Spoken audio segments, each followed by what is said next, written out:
Nothing remained because they failed. Now at the moment, we shall also remind again of the Atlantis of Bacon, namely what we have to do. He said, Bacon in the New Atlantis said that we might say the motto of the great Atlantean experiment was that man should learn to know all that is possible for man to know, and should dedicate all he knows to the unselfish good of all that lives. Now, it's a pretty big order, and we're not working that way too well at the moment, but the principles still remain true.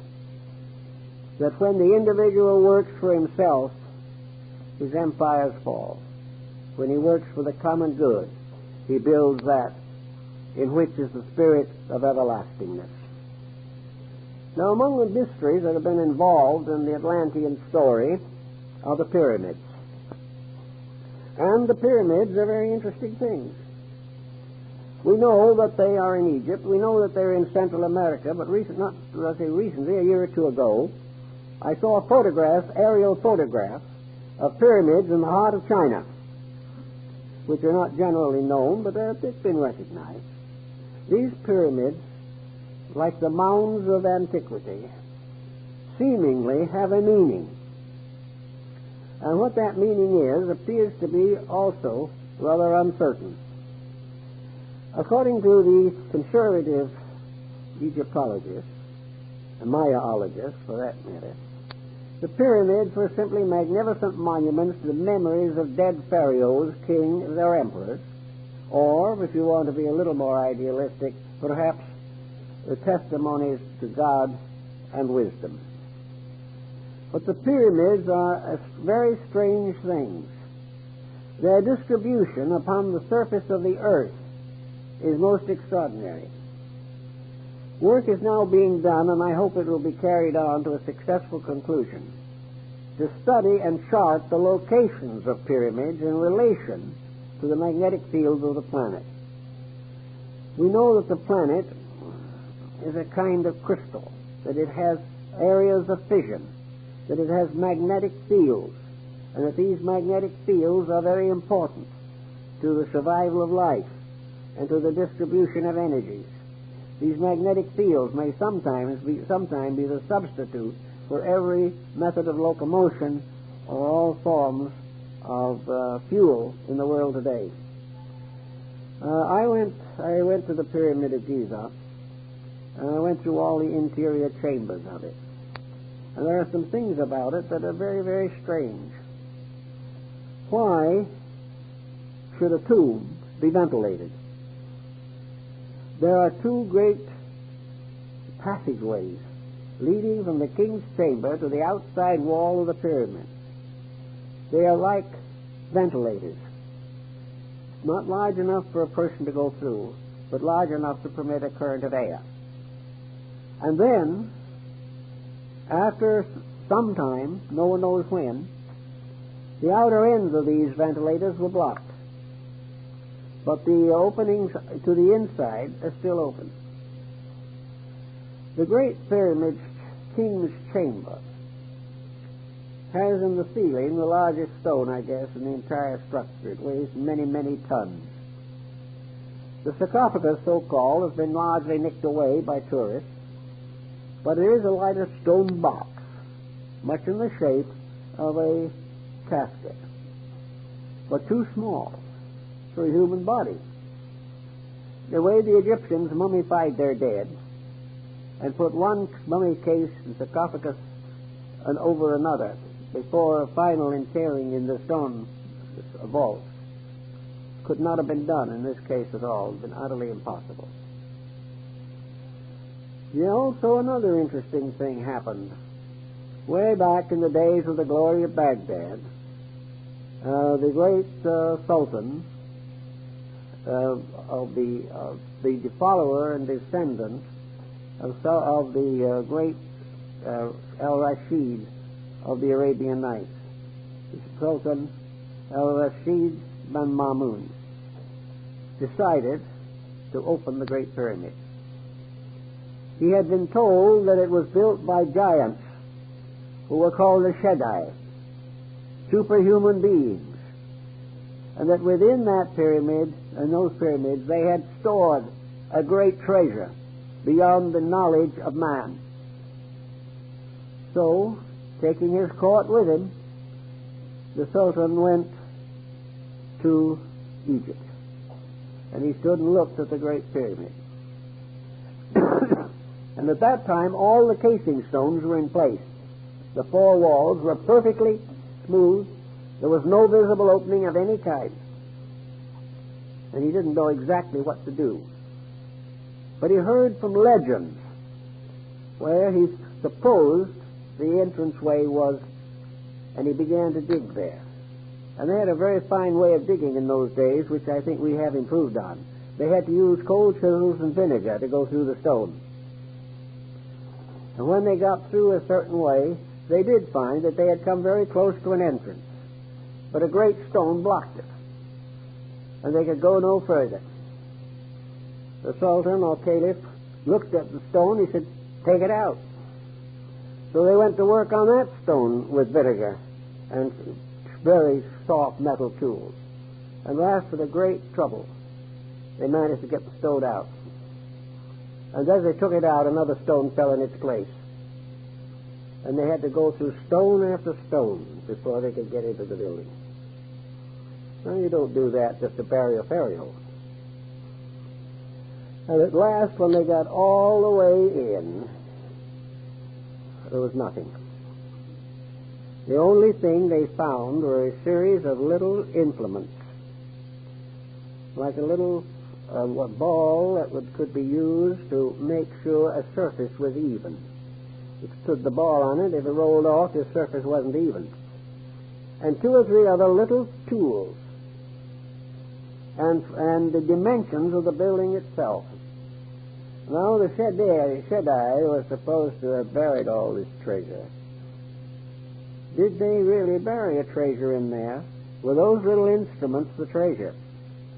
And were the dimensions of the pyramid and its interior structure this priceless secret that was far more important than gold? It has been worked on. Some have decided that the Great Pyramid was a great book of prophecy. Some say that it was built by the Atlanteans. Some say that it has the most perfect mathematical form and the most perfect measurements of anything on earth.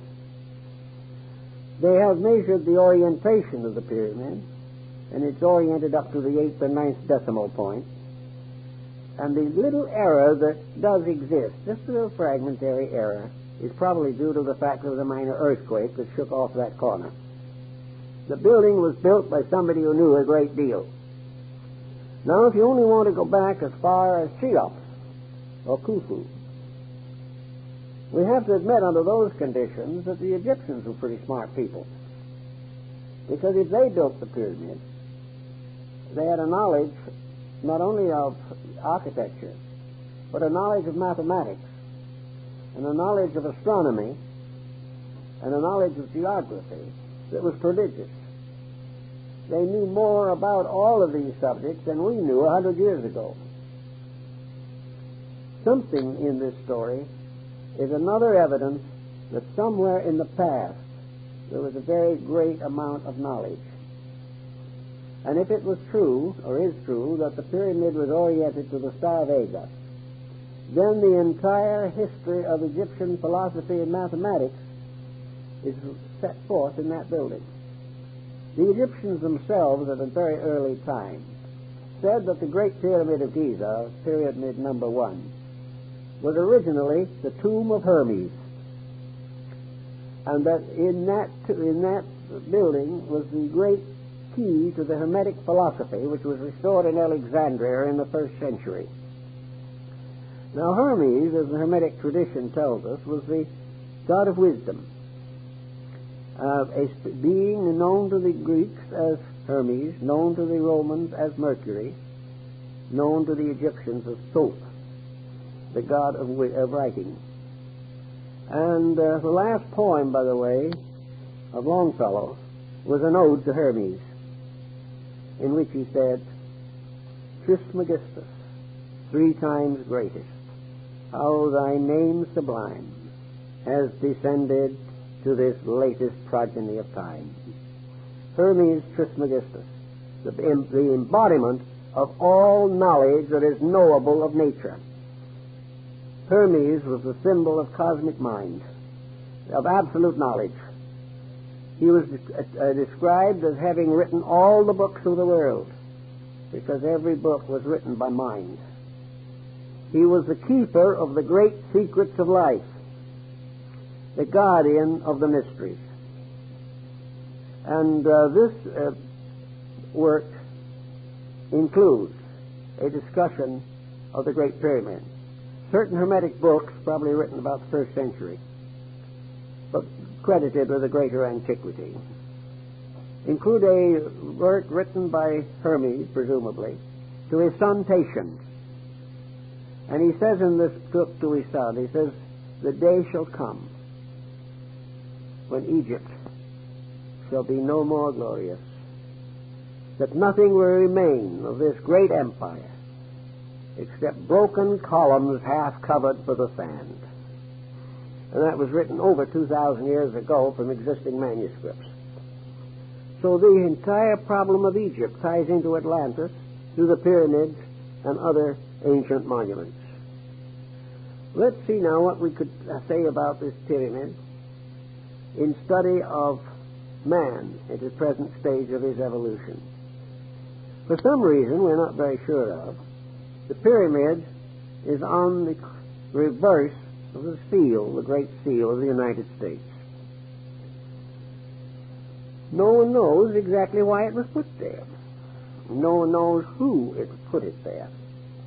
The custodian of the Great Seal, back about the turn of the century, wrote a book on the story of the Great Seal of the United States. And he said the reverse of the seal, the front, of course, is the eagle. The reverse of the seal has never been cut, for the reason that it is nothing but the dull symbol of an esoteric society. Well, that esoteric society, of course, numbered among its followers Washington, Franklin, probably Jefferson. But in any event, the seal was not cut. Now, the soldiers of the Revolutionary War were paid their wages in what we would term feudatory notes. They were simply local printing paper with practically no value. Nearly everyone who financed the revolution went broke. But these little notes that were passed around, one of them has that pyramid on it before it was on the seal of the United States. And later it was moved onto the state paper. Now, when was the Great Seal cut? It has been cut. It was cut during the presidency of Franklin D. Roosevelt, and has since been found on the reverse of our dollar bill. This seal is apparently the symbol of a monument which, according to the Bible, was set up in Egypt to bear testimony. It was quite possible, and people are beginning to work more and more on it, that the study of the pyramid is very, very important to the solution of our relationship to the ancient world. We like to think in our own way that we are just here to do as we please, that we can make the mistakes we like best, that there is no definite providence to guide us, that our ancestors are all dead, and that nothing was deader than the Roman Empire. But we are not at all sure of some of these attitudes. And as our own problems increase, as they are increasing today, it becomes very obvious that we are not able to handle our own destinies at this time. We do not know where we are going. We have no idea of how we're going to get there. And about the only thing we can do at the present time is try to figure out how we can have more guns or bombs than somebody else as the basis of survival. Now, this doesn't really make very good sense. It is not the answer. There is a grand plan of life, a grand purpose. It has existed among every people, and every nation has finally turned away from it and disappeared. The ruins of the past are a constant record of the individual's inhumanity to man and his failure to keep the principles of his own survival. The science of survival, then, suggests that there must be a plan, and that plan must be available to man if he wants it, or is willing to do that which is necessary to have it. If he is not, he will not get it. Now, there's an interesting story we don't hear much about also. Hermes, among the books which he is attributed as having written, was one which was called the Black Book. Now, the Black Book is another legend. Very difficult to find much out about it, but one thing we know is that in England, the Order of the Garter was formed not because of an accident to a lady's garter, but because the original meaning of the word, as it appears and was gradually, we might say, colloquialized, it was the Order of the Garter, the protector. And if you have visited the Chapel of the Garter at Windsor, you will see the thrones of those who were the members of the order.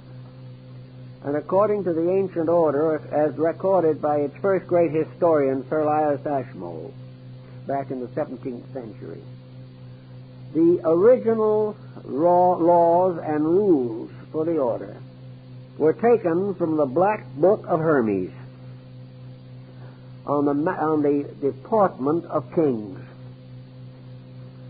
And the entire structure is so constituted and the thrones are so arranged that it represents really a heavenly temple in which all the gods of antiquity were seated. It is also a very appropriate symbol of the first great League of Nations, that it was a symbol of the union of the rulers of the world for the maintenance of peace. The Knights of the Garter were all rulers. And I remember when I looked at it, there up on the flag or banner of the chairs was the flag of the Emperor of Japan. The Order of the Garter was an international order of leadership. And the Knights of the Garter, in their rights, drew their swords, overlapped them, and formed together a circle of blades resembling a great star. The Knights of the Garter were sworn to the protection of the weak, to the justice that is in the power of the ruler to bestow, and that all together, each in his own way and in his own faith, took his obligation to the God of his fathers to keep the peace. Then something happened. The Black Book disappeared. And the parts which had not been transcribed, which had to do with the rules of conduct down through time, have never been found. Again, something mysterious happened. But that it did exist, Ashmole assures us. The same type of thing comes with the Order of the Round Table. Another type is with the legends of Charlemagne. All of these things go way, way back. But they all lead to one concept, namely that there is an over-government of the world. That this over-government is the government of the gods from their Olympian thrones as personifications of the great forces of life by which the universe is maintained. We do not have to believe in Olympian deities, but the integrities which they stand for or symbolize are the basis of human life. And unless these integrities are maintained, nations will fall. And every nation up to the present time has passed through great vicissitudes because of its inability to keep the rules of life. In the Greek and Egyptian worlds, those who were dedicated to trying to live a better life were gradually accepted into the mysteries. And these mysteries were among the things that Solon participated in when he was initiated into the rites of Osiris and Isis. According to the legend, Solon was taken into the basement or cellars of the temple. He was taken way down under the earth by the side of the Nile. And in the very depths of the earth there was a subterranean lake. And it was all black and dark. And on the shore of the lake was a little boat with a blind oarsman. And in the center of the lake was a small island. And on this small island were the two pillars of Enoch. So Solon and the priest who guided him went out to the island, and the priest showed him these strange hieroglyphic writings on these columns. And it described how various destructions had afflicted the world. And it said that the Atlantean Empire was destroyed by water. But if the solution wasn't found, if the world did not become aware from the ancient evidence and from daily living that there was no way of breaking the rules of living and surviving, then another great civilization might rise. And if this one rose, and it was necessary to punish it, it would be punished by forces moving in the air. Solon took this back. Didn't know how exactly what to do with it, but he realized that he had been in the presence of something very sacred, that the priests themselves believed this, and it was written on this column of indestructible metal that had been there before the dawn of time. Incidentally, there is a column in India that is much the same. It's at Delhi. It just looks like a pillar rising out of the ground, maybe 9 or 10 feet, maybe 8 or 9 inches in diameter, with a kind of a colophon on the top, and inscriptions in language that no one can read. No one has ever been able to read. It looks like iron. But during the Sepoy Rebellion, that column was hit by a number of solid shot, cannonballs. The cannonballs were broken into fragments, and there was not even a dent on the column. It is believed that this column also goes to the story of the orichalcum, of which the walls of Atlantis were built. Everywhere you trace around, you find interesting things to remind us of something. And I think what it's trying to tell us is that we are one step in a great project, a project that leads from the primitive to the ultimately enlightened. That all along the way, just as human beings are young, grow old, and pass out of embodiment, generation after generation passes, so nations after nations come and go. The great thread of life is never broken, but there can never be an enduring culture until it keeps the rules. And these are the same rules that Plato tells us about, that Solon found, namely that we are surrounded by a tremendous field of energy. We are surrounded by the potentials we have no knowledge of. Space is full of the energies and life that we are trying to now find by artificial means. The human body is an incredible instrument, and its value has been largely destroyed by the fact that the owner of the body is unwilling to treat it properly. So nation after nation rises and goes down because it does not keep the rules. And this will continue until man, in one way or another, becomes aware of these rules. Now, the speculation about the Atlantic story, to my mind, should not be where was it and what was it, primarily. The main question is to find out what the story means and what it means to us today, to make this idea practical. We learn from this story, for instance, that a great civilization can perish. We learn that great empires can fall. But what we haven't learned really is that these disasters are caused largely by the corruptions of the human being. That man himself is his own destroyer, and that he will be his own destroyer as long as he follows the ambitions of world domination, as long as he lives to conquer peoples, as long as he lives to accumulate an unreasonable wealth, where he is willing to compromise integrity for fame, where he is willing to live only for today and let tomorrow take care of itself. He should look back and see how the tomorrow of Atlantis took care of itself. The individual himself sickens and dies from his own corruptions. Nations do the same thing. But in every nation that perishes, something survives. And one of the things that survives is a knowledge which can be reorganized, reintegrated, and reformed. We have gained from the past many skills and many wonders, but these are not enough unless we ensoul them. We can gain any skill we want. As today we are working with computers.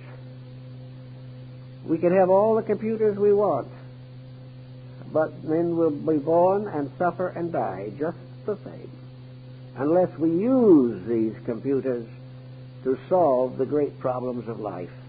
And having found that those answers can be discovered, live by them when they are found. All knowledge has as its final purpose that the individual shall overcome his own ignorance, and that society shall overcome its compound ignorance. And ignorance is nothing but the belief that we can break the rule and survive. So the Atlanteans left us this message, and Maya's left it to us, that the great world patterns, the great world systems with which we are concerned have all perished from one source. We call it ignorance. And it is ignorance in a sense, because as the Chinese point out, any individual who does wrong is ignorant. No matter how learned he is, no matter how many years he spent in school, no matter how many honors have been bestowed upon him, no matter how much wealth he has accumulated, if he has not the understanding of the importance of complete integrity, he is ignorant. Ignorance is the inability to use wisely what the skills of the mind have given us.